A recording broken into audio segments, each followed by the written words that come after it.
Hi wrestling fans, thanks for clicking on the dreaded D-Rose Report. It's a new day. Alright. By the way, that was Serena, her real name is Serena Deebs, D-E-E-B. The girl that got the haircut on SmackDown. You know, does she look better hairy or bald? If I was CM Punk, I'd say, I ain't worried about the hair. Hey, you want to be a follower of me? Tank tops are gone. Yes. Hell with the hair. Alright. Dwayne "The Rock" Johnson Tooth Fairy movie got off to a fairly slow start Friday, earning about $3.5 million for the 4th place at the box office. While I think people just like to see Rock as a fairy, I guess. More ways than one. But anyway, while family skewing film will recover somewhat due to presumably like a successful matinee business Saturday, it will make for the worst opening weekend performance of Johnson's career in targeting youth movies, let's say. By comparison, the Game Plan opened with a $6.3 million on its first opening Friday, on a Friday. Race to Witch Mountain did a $6.7 million. Elsewhere, by the way, new release Legion, which I like to see, landed in 2nd place with $6.7 million. Extraordinary Measures was 6th with $2.3 million. Didn't list what was the 1st place. But Rock, we like to see you in murder, mayhem, action. Go back. Back up, back up. While WWE, how many W's did I put on that? While WWE added Michelle McCool versus Mickie James to a women's championship at the Royal Rumble lineup, by the way. I thought they said they wasn't going to wrestle, but now I guess they are.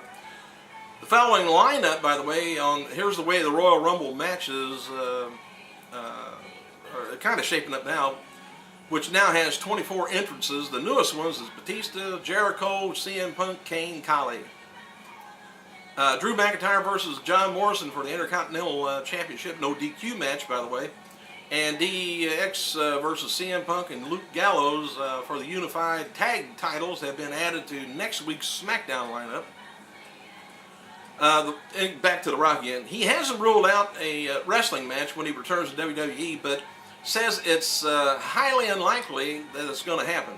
He was speaking to ESPN Sports Center the other day. He says in this way, in terms of a wrestling match, he said, I really don't have any interest, but I would love to go back and guest host and entertain the audience.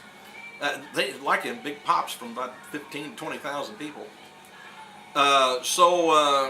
He says, I could do some physical things. He said, I could do the rock bottom, people's elbow. I'm saying about like, Austin, he comes back in and does something like that. But then that's about all. Drink a beer.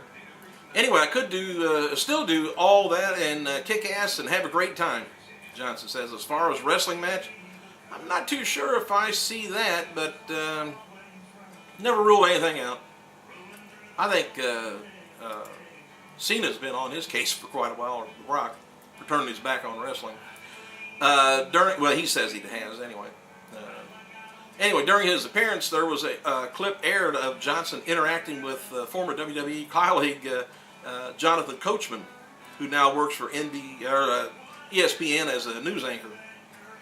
And one of the people that check out the report here, and I thanks for that information, said I think he said he's seen it on a Netflix ad for Royal Rumble that's coming out. I think it was Netflix, I'm not sure. But anyway, they had the cover or poster or whatever, Royal Rumble, and it's got a picture of Edge on it. So, probably be there. TNA is taking their just to let you guys know over in the UK, TNA is taking their 6-sided ring to the UK with them for the upcoming tour that's going on. No television will be filmed there while they're wrestling, but for what it's worth, some in TNA are under the impression that we haven't seen the last of the 6-sided ring. They'll probably have a pay-per-view of just 6-sided ring action again. Well, anyway, I'll get to you. I just watched TNA's, Impact a little while ago. I'll tell you about it here in a second. Anyway, while nothing is set in stone, WWE has already begun deliberating plans for a post-WrestleMania draft. in the initial idea called up from splitting up some of the long-term superstar partnerships and tag teams, which they do that every once in a while. No big breaking news there. And reports of The Undertaker, I can't remember if I left this the other day or not, but reports of Undertaker experiencing significant pain during his recent house show matches are true, which normally don't do house show matches, but I think he's trying to get back in ring shape. Anyway, although claims that he's definitely looking at WrestleMania 26 as an ending date are not accurate. There has been talks that the Undertaker days have the active wrestler are numbered. Nothing new there. Everybody says. But dates, talk dates, you know, back, hell, about 10 years ago, I think they've been talking about that. But many are beyond suspicion that about whether he's actually interested in a near future retirement. But, you know, who knows? Okay, I wrote some of this down. You know, as far as the new TNA, might as well stay home. And if you're, I don't know, if you're one of the X Division wrestlers, you might as well stay home. If you're one of the mid-carders, you might as well stay home. Looks like anymore, man, they're just overlooking the main factor that got TNA where it's at. Of course, it got it to there and then kept it there. So now they're trying to get a little bit higher, but now they're taking the core away from TNA, which is, don't know whether that's Dixie or Hogan or Bischoff. But anyway, if they let like Kong, Awesome Kong go, and you know, some other people, they take off, and especially if they get paid on a per show basis, oh, they're going to have to be missing a lot of people. Big mistake. Anyway, the 1.3 ratings, it won't stay because only reason 1.3 is now going on is people are, you know, tuning in to check it out, to see what they're up to, see what who's going to pop up, you know, being a surprise. But when the fans see it all and they start rehashing old WWE storylines, the ratings won't increase, they're going to decrease. Could it be in the first month of the new TNA? I think so. I think they reached plateau again of 1.3, and you watch maybe next week, maybe 1.2. You gotta watch it. So anyway, it could be, like I said, the first month. I love TNA wrestling myself.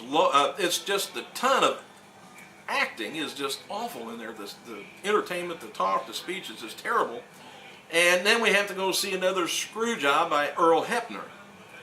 I mean, how clever is that, huh? He even, Hogan comes out and he gets spit on like, you know, Vince did. How clever is that?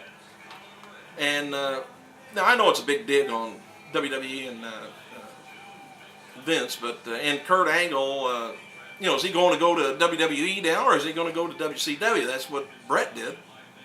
Anyway, I don't know. Is TNA nuts, or is it just me? It could be both of us. But I don't know.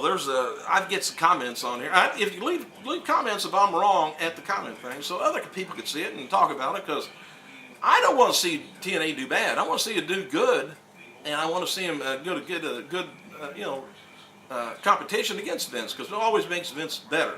And Vince needs to be better. But I just think they're missing. There's just, I don't know, with the Nasty Boys and stuff. They've got their age average has went sky high now over there. But anyway, I may be wrong. Let me know. I gotta go. Say, I forgot to tell you, one of the callers that check out the info line and the YouTube here said that there was actually a little over 18 minutes, not quite 19 minutes, of solid wrestling on Impact out of 2 hours. Gotta go.